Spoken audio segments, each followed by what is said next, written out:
மாண்புமிகு பறை. இந்த தலைப்பே ரொம்ப அருமையான தலைப்பு. எம்ஜிஆர் அவர்கள் நிறைய படத்தில்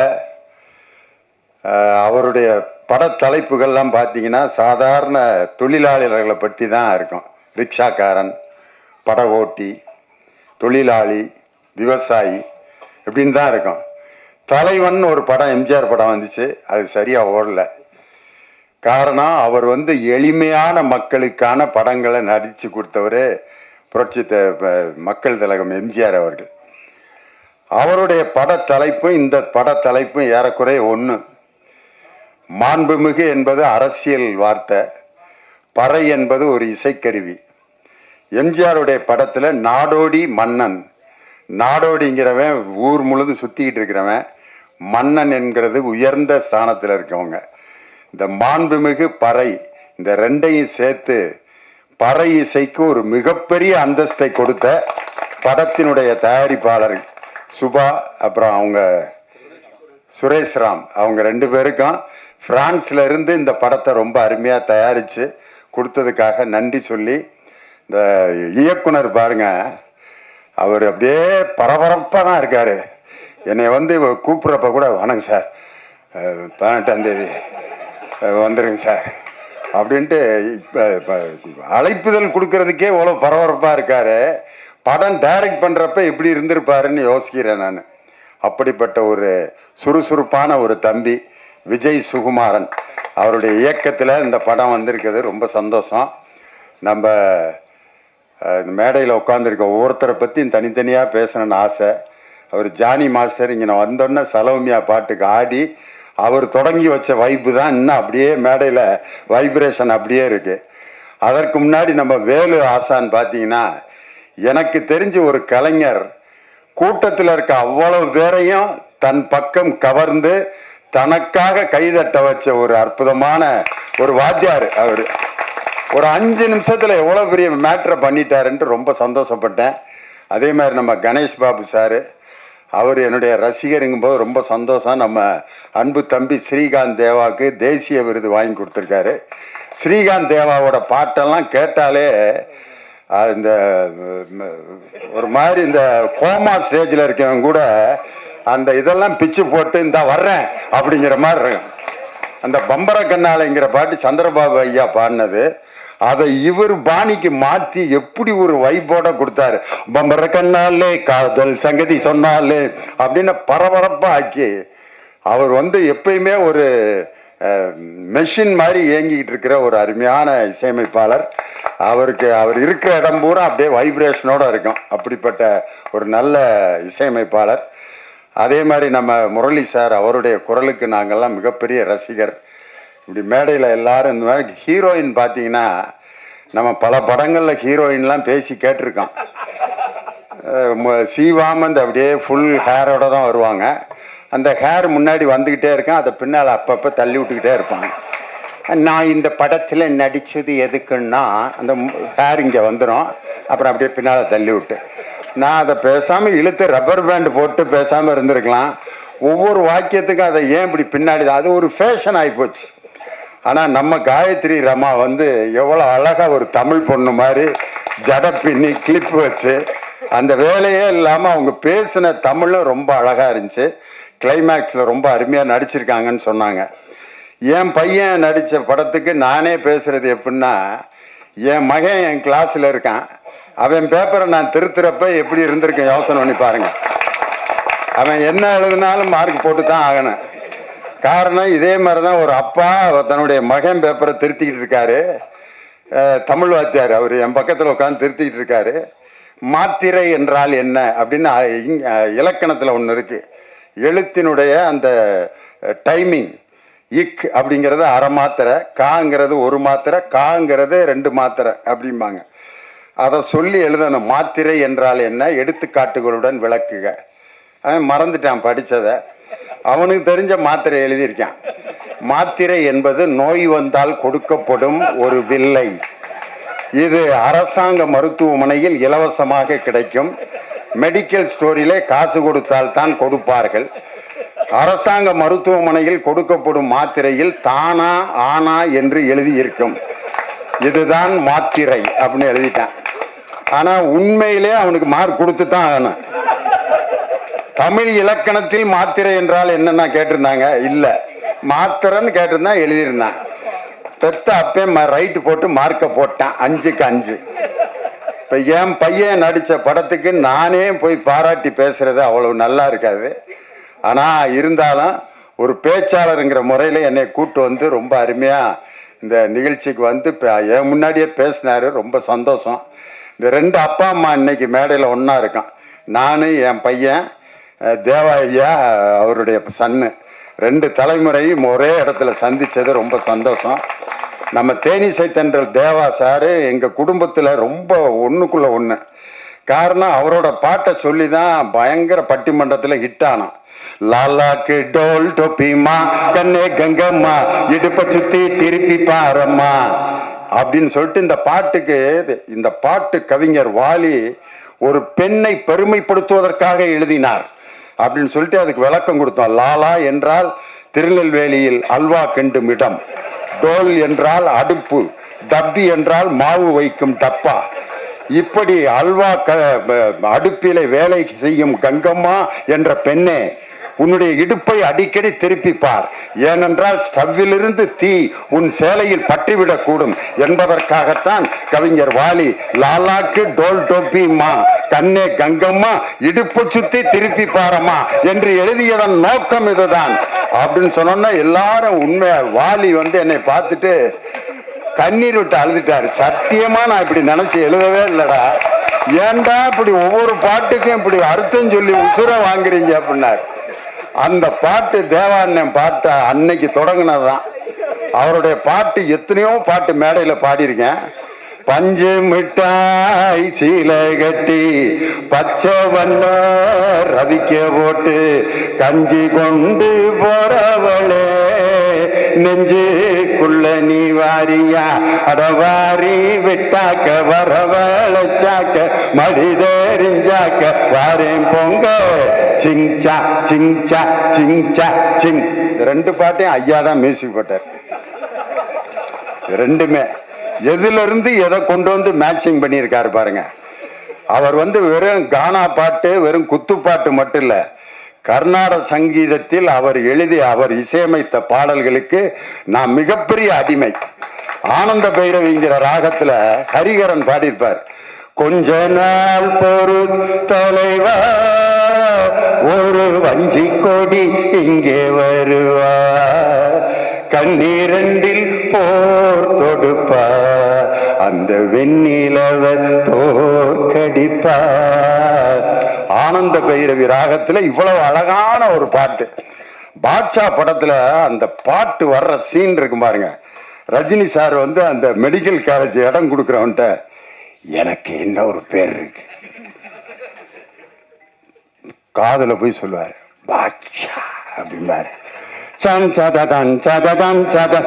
தங்க மகனின்று சிங்க நடை போட்டு அருகில் அருகில் வந்தால் அப்படின்னு சொல்லி அந்த கம்பீர நாட்ட ராகத்துல உண்மையிலே அவர் கர்நாடக சங்கீதத்திலும் மிகப்பெரிய வல்லமை உள்ளவர். இன்னைக்கு அவர் கர்நாடக சங்கீதத்துக்காகவே ஒரு படத்துக்கு மியூசிக் போட்டிருக்காரு. அந்த படம் மிகப்பெரிய சங்கராபரணம் மாதிரி வெற்றி அடையணும்னு சொல்லி நம்ம தேவா சாருக்கு என்னுடைய மனமார்ந்த நன்றி. இந்த படத்துக்கு அவர் தான் உண்மையிலே ஹீரோ. அதனால அவருடைய பாட்டை பற்றி ஒரு தனி பட்டிமன்றம் போடலாம்னு நான் ஆசைப்படுறேன். அவர் கூடயே அவருடைய இசைக்குழுவோட வச்சு மெல்லிசை மன்னரும் நகைச்சுவை தென்றலும்னு எம்எஸ்வி ஐயா கூட ஒரு 14 வாரம் விஜய் டிவியில் ப்ரோக்ராம் பண்ணான்.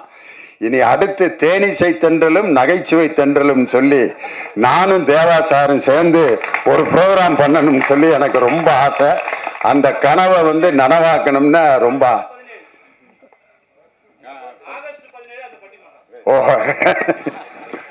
அது மாதிரி அவர் இன்னைக்கு மேடையில் இருந்தது ஒரு பெரிய சந்தோஷம். நம்ம இயக்குனர் திரைக்கதை மன்னன் ஐயா கே பாக்யராஜ் அவருடைய படத்தில் வந்து ஒரு மறக்க முடியாத வாசகங்கள்னு நிறைய இருக்கு. அதில் அவர் படத்தில் இருக்கக்கூடிய அந்த மறக்க முடியாத காட்சிகள்னு நிறையா இருக்கு. இயக்குனர் கே பாக்யராஜன் அந்த போடுற இடம் பார்த்தீங்களா, அது வந்து ரொம்ப ரசிக்கிற மாதிரி ஒரு இடம் இருக்கும். இது நம்ம ஆளு படத்துல அவர் சொந்த குரல்ல பாடியிருப்பாங்க ஐயா. பச்சை மேல சாமி ஒண்ணு உச்சி மேல ஏறுதுன்னு எடுடா தம்பி மேலாம் கொஞ்சம் எதமா போடு தாளாம். கோயிலுக்கு சாமி கும்பிட போவாங்க. அப்ப இவருக்கு சாமி வரவே வராது. சாமி வருது சாமி வருது வருது சாமி வருதுன்னு ஆடுறா அப்படிம்பாங்க. ஆடவே மாட்டேன். வரல வராம நான் இப்படி ஆடுறது வரலடா சாமி அப்படின்னு.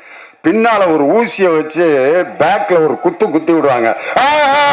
சாமி வந்துருச்சு சாமி வந்துருச்சு சாமி வந்துருச்சுட்டு அந்த ஊசி குத்தி அவர் ஆடணுன்னா சாமி வந்துருச்சுன்னு எல்லாரும் கும்பிட ஆரம்பிப்பாங்க. இயக்கம் கே பாக்கியராஜ் அப்படின்னு போடுவாரு. ஒவ்வொரு படத்துலயும் அந்த இடம் ரொம்ப பவர்ஃபுல்லா இருக்கும். இன்னொரு படத்துல ஒருத்தன் வண்டியில நிறைய பாரம் ஏற்றி இழுத்துட்டு வருவான். அவன் ரொம்ப கஷ்டப்பட்டு இழுத்துட்டு வர்றதை பார்த்துட்டு இவரும் சேர்ந்து இழுக்கிறேன்ட்டு அப்படி இழுப்பாரு. அந்த வண்டி லோடு இந்த பக்கம் இறங்கிறேன், இவரு மட்டும் மேல அப்படியே தொங்கிட்டே இருப்பாரு. அப்போ போடுவாரு இயக்கம் கே பாக்கியராஜ். ஒரு தன்னுடைய பேரை அந்த போடுறதுல கூட ஒரு அற்புதமான ரசனையை கொடுத்த ஒரு மாபெரும் திரைக்கதை மன்னன் எங்க ஐயா கே பாக்கியராஜ் இந்த படத்துக்கு வாழ்த்து சொன்னது பெரிய சந்தோஷம். அதே மாதிரி பெரிய பெரிய தலைவர்களை எல்லாம் பேட்டி எடுக்க ஒரு பத்திரிகை நிருபர் போனாரு. அந்த தலைவர்கள் எல்லாம் தூங்கி விட்டார்கள். ஆனா 12 மணிக்கு ஒரு தலைவர்கிட்ட போறாரு. ஆனா அவர்கிட்ட 10 மணிக்கே வர்றேன்னு சொல்லியிருந்தாரு. ஆனா 12 மணிக்கு அந்த நிருபர் போறாரு. அந்த தலைவர் உட்கார்ந்து எழுதிக்கிட்டு இருக்காரு. அப்போ நான் 10 மணிக்கு வர்றேன்னு சொன்னேன், 12 மணிக்கு வர்றேன், இன்னமும் முழிச்சிருக்கீங்களே அப்படின்னு சொன்னோன்னு அந்த தலைவன் சொன்னான், என் மக்கள் இன்னும் உறக்கத்தில் இருக்கிறார்கள், அவர்கள் விழிக்கவில்லை, அவர்கள் விழிக்கும் வரை நானும் விழித்து கொண்டேதான் இருப்பேன் என்று சொன்ன ஒரு தலைவர் யார் என்றால் இந்திய அரசியலமைப்பு சட்டத்தை உருவாக்கிய சட்ட மாமேதை B.R. அம்பேத்கர் அவர்கள்தான். இன்னைக்கு சாதாரண சமூக நீதிக்காக உழைத்து கொண்டிருக்கக்கூடிய ஒரு மாபெரும் நான் மிகவும் நேசிக்கக்கூடிய என் அருமை சகோதரர் எழுச்சி தமிழர் தொல் திருமாவர்கள் இந்த நிகழ்ச்சிக்கு வருகை தந்து இந்த இசை வெளியீட்டுக்கு வருகை தந்தது ரொம்ப எங்களுக்கெல்லாம் மிகப்பெரிய பெருமை. இந்த நிகழ்ச்சிக்கு வருகை இந்த அன்பு சகோதரர் வன்னி அரசு உள்ளிட்ட எல்லாருக்கும் என்னுடைய வணக்கத்தை சொல்லி ஒரே ஒரு கம்பேரிசன் மட்டும். அதாவது 2 விதமான கருவிகள் இருக்கான். நின்று வாசித்தோம்னா அதுக்கு பேர் நையாண்டி மேளம்பான், உட்காந்து அடித்தோம்னா அதுக்கு பேர் தவில். அவர் பெரிய வித்வான். இவர் குச்சியை வச்சுட்டு டண்டக்கன் டண்டக்கன் டண்டக்கன் டண்டக்கன் அடிப்பார். அவர் நையாண்டி மேளம் அவருக்கு பேர். அதையே மேடையில் உட்காந்து தாக்கிட்ட தாக்கிட்ட தாக்கிட்ட தாக்கிட்டன்னு அடிச்சா ஆஹா பெரிய வித்வான்றா தவில் வித்வான் அப்படிம்பாங்க. அதே மாதிரி நாயனம் கீழே நின்று கரகாட்டத்துக்கு ஊதுவார், அதுக்கு பேர் நாயனம்பாங்க. அதையே மேடையில் உட்காந்து அப்படின்னா நாதோசுர வித்வான் அவருக்கு பேரு. நின்று வாசிச்சா அவர் நையாண்டி மேளம் நாயனா. ஆனா உட்காந்து வாசித்தா அதுக்கே இன்னொரு பேரு. அதே மாதிரிதான் இந்த தப்பாட்டத்தை உட்காந்து நீங்க வாசிக்க முடியுமா? யாராவது ஐயாட்ட கேட்குறேன், உட்காந்து அடிக்க முடியுமா? ஐயா முடியவே முடியாது. அதுக்கு ஒரு எனர்ஜி இல்லாம தப்பாட்டத்தை யாராலும் வாசிக்கவே முடியாது. ஐயா இப்படி வாசிக்கிட்டே இருந்தார், திடீர்னு இப்படி ஒரு மூமெண்ட் கொடுத்தாரு பாருங்க, கூட்டமே அப்படியே லேசா அப்படியே அவர் கூட அப்படியே ஆடிச்சு. அதே மாதிரி நம்ம ஆழி இசைக்குழு அடாடாடா பெர்ஃபார்மன்ஸு உண்மையிலே அந்த தப்பாட்டத்துக்குன்னு ஒரு யூனிஃபார்ம் இருக்கான். ஆனா எல்லாம் ஜீன்ஸ் பேண்ட்டு டிஷர்ட் போட்டு நார்த் ஸ்டார் ஷூ போட்டு அவங்க வாசித்த அந்த அழகு கலை ரொம்ப அந்த எழிலுக்கு என்னுடைய மனமார்ந்த வாழ்த்துக்களும் பாராட்டுக்கலாம். அதனால இந்த நிகழ்ச்சிக்கு வருகை தந்து இந்த அருமையான இசை நிகழ்ச்சியில தப்பாட்டங்கிறது எல்லா இடத்துலயும் அந்த தப்பு இசை வந்துகிட்டே இருக்கும். இளையராஜா சார் புன்னகை மன்னன் படத்துல ஒரு பாட்டு போட்டிருப்பாரு, ரேவதி டான்ஸ் ஆடி இருப்பாங்க. கவிதை கேளுங்கள் கருவில் பிறந்தது ராகம், நடனம் பாருங்கள் இதுவும் ஒரு வகை ராகம். அதுல இடையில வரும் தப்பாட்டம், ஜகன ஜகன ஜம் ஜம் தக ஜகன ஜகன ஜம், ஜகன ஜகன ஜம் ஜம் தக ஜகன ஜகன ஜம், ஜகன ஜகன ஜம் ஜம் தக ஜகன ஜகன ஜம், ஜகன ஜகன ஜம் ஜம் தக ஜகன ஜகன ஜம். ஆனா அதுல ரேவதி பரதநாட்டியம் ஆடுவாங்க. ஆனா இது உண்மையிலே இது எங்கிருந்து பிறந்தது என்றால் ஒரு தப்பு, அதாவது பறை இசையிலிருந்து கிளம்பியதுதான் இந்த அருமையான தாளம், ஜதி எல்லாமே. அதே மாதிரி இன்னொரு படத்துல ராமராஜன் ஐயா பாடுறப்ப ஒரு காதல் பாட்டுல ஜிஞ்சனக்கு ஜனக்கு நான் சொல்லி தரேன் கணக்கு, மனைவி கிட்ட கணக்கு சொல்றதுக்கு கூட ஜிஞ்சனக்கு ஜனக்கு தான். அது கூட பாருங்க, அதுக்கு பேர் காதல் பறை, ஜிஞ்சனக்கு ஜனக்கு நான் சொல்லி தர்றேன் கணக்கு அப்படின்னு. அதனால எல்லா பாடல்களிலும் இந்த பறை இசை என்பது மனிதன், தமிழன் என்ற மனிதன் தோன்றிய அந்த காலகட்டத்திலே தோன்றிய முதல் இசை எது என்றால் அது பறை இசைதான் என்பதற்கு இதுதான் எடுத்துக்காட்டு. அதனாலதான் திருக்குறள்ல குழல் இனிது யாழ் இனிது அப்படின்ற குழல் யாழ் ரெண்டுலையும் பாருங்க சிறப்பு ரகரம் இருக்கும். முழவு அப்படிங்கிற வார்த்தையிலே சிறப்பு ரகரம் இருக்கும். இந்த மூன்று கருவிகளும் பாருங்க, குழல்ங்கிறது ஊதுற கருவி, யாழ்ங்கிறது கம்பி கருவி, முழவுங்கிறது தோல் கருவி. இந்த மூணுலையும் தமிழுக்கு வரக்கூடிய சிறப்பு லகரம் இருக்கு அப்படின்னு சொன்னா, இசையின் மூல ஆதார மொழி எது என்று சொன்னால் குழல் இனிது யாழ் இனிது என்று வள்ளுவரே எழுதியிருக்கார்னா, 2000 ஆண்டுகளுக்கு முன்பே இசையில் தோன்றிய இனம் தமிழ் இனம்தான். அவனால் உருவாக்கப்பட்ட இசை இந்த பறை இசை. அதனால அந்த மிருதங்கத்தில எல்லாம் பாத்தீங்கன்னா வார் பிடிக்கிறது, சுதி சேர்க்கறதுலாம் சொல்லுவாங்க. பறையில எல்லாம் சுதி சேர்க்கறது ஒன்றும் கிடையாது. நெருப்பை மூட்டி ஒரு காய்ச்சுவாங்க, டங் டங் டங் டங் டங். இன்னைக்கு பனியில இருந்தனால தண்டங்க தண்டங்க தண்டங்க எழிலோட இது ரொம்ப ஒரு நெருப்புல மட்டும் காய்ச்சி இருந்தா இன்னைக்கு இந்த இடமே அப்படி அதிர்வு இருந்திருக்கான். அதுல அந்த வார் பிடிக்கிறதுங்கிறத தில்லான மோனம்பால் படத்துல நாகேஷ் பாத்தீங்கன்னா அதுல சவுடால் வைத்தியா நடிச்சிருப்பாரு. ஏன்டா அம்பி சண்முக சுந்தரம் மகாராஜா ஊதுறது கூப்பிடுறாரு, வர்றாடா, ஏண்டிமா மோகனா இங்க மகாராஜா கூப்பிட்டு இருக்காரு, வந்துட்டு இருக்காடா அப்படின்னு பேசிட்டே இருப்பாரு. அப்ப பாலையா சொல்லுவாரு, இந்த நரம்பு பயலை வார் புட்டுச்சா எல்லாம் சரியா போயிரும்டா அப்படின்பாரு. அந்த நாயச நரம்பு பயலை வார் புடிச்சாம்பார். அந்த மிருதங்கத்துல சுருதி சேர்க்கிறதுன்னு ஒரு இடம் இருக்கு. ஆனா பறை இசைக்கு அப்படிலாம் இல்லை. மக்களுடைய எண்ணங்களிலும் மகிழ்ச்சியிலும் ஒவ்வொரு விஷயத்திலும் உருவானது இந்த பறை இசை. விலங்குகளிடமிருந்து தன்னை காப்பாற்றுவதற்காகவும் மற்றவர்களுக்கு செய்திகளை அறிவிப்பதற்காகவும் உருவாக்கப்பட்ட இசை இந்த பறை இசை. எங்க ஊர்ல இந்த பறை இசை எப்படி பயன்படுத்தினாங்கன்னா, 2 குரூப்புக்கு இடையில திருவிழாவில் சண்டை வந்துருச்சு. நான் இப்ப என்ன நான் அடிச்சு கொல்லாம விட மாட்டான் கத்திக்கிட்டு இருக்கான். அதுங்க எங்க ஊர் நாட்டாம்காரர் வந்தாரு. எப்படா அவங்கள ஸ்டாப் பண்றதுன்னா, பறை இசை கலைஞர்கள் ஒரு 50 பேர் 20 பேர் இருந்தாங்க. வாங்க, ஜிஎன் வேலுச்சாமி குரூப், அவங்க வந்து சப்பரத்தில் வாசிக்கிறதுக்காக வந்திருக்காங்க. இங்க வாங்க, இந்த 2 பேர்த்துக்கு இடையில அடிங்க எல்லாரும் அப்படின்னு. இவன் பேசுறது அவனுக்கு கேட்கல, அவன் பேசுறது இவனுக்கு கேட்கல. கேட்டா தானே திருப்பி சண்டை போடுவேன். அடிச்ச அடியில இவன் பேசுறது அவனுக்கு கேட்கல, அவன் பேசுறது இவனுக்கு. சண்டை முடிச்சுட்டு அவன் பாட்டுக்கு போயிட்டான்.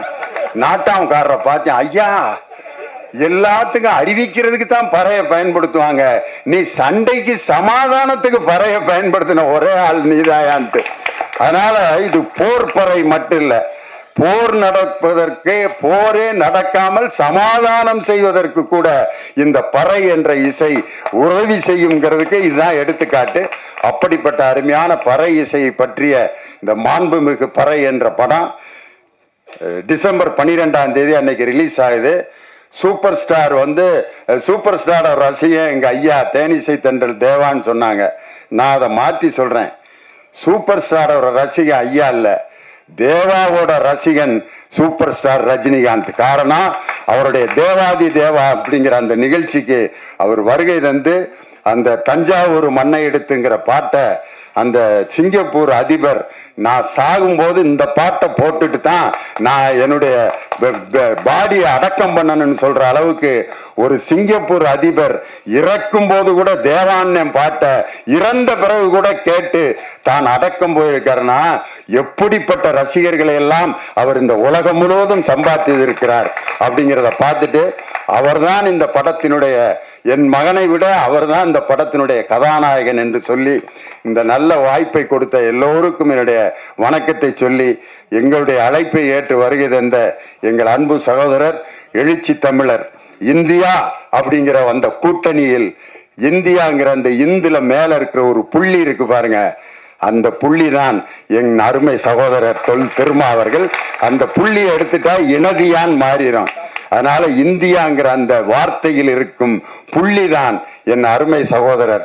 கருப்பு, சிவப்பு, நீலம் மூன்றும் சேர்ந்து இந்த இந்தியாவில் சமூக நீதியை கொண்டு வரும் என்ற ஆழ்ந்த நம்பிக்கையில் எங்கள் அருமை சகோதரர் தொல் திருமா அவர்களை இந்த நிகழ்ச்சிக்கு வருகை தந்ததற்காக பலமுறை அவருக்கு எங்கள் குடும்பத்தின் சார்பாக, இந்த டீம் சார்பாக நன்றி சொல்லி உங்களிடமிருந்து விடைபெறுகிறேன். நன்றி, வணக்கம்.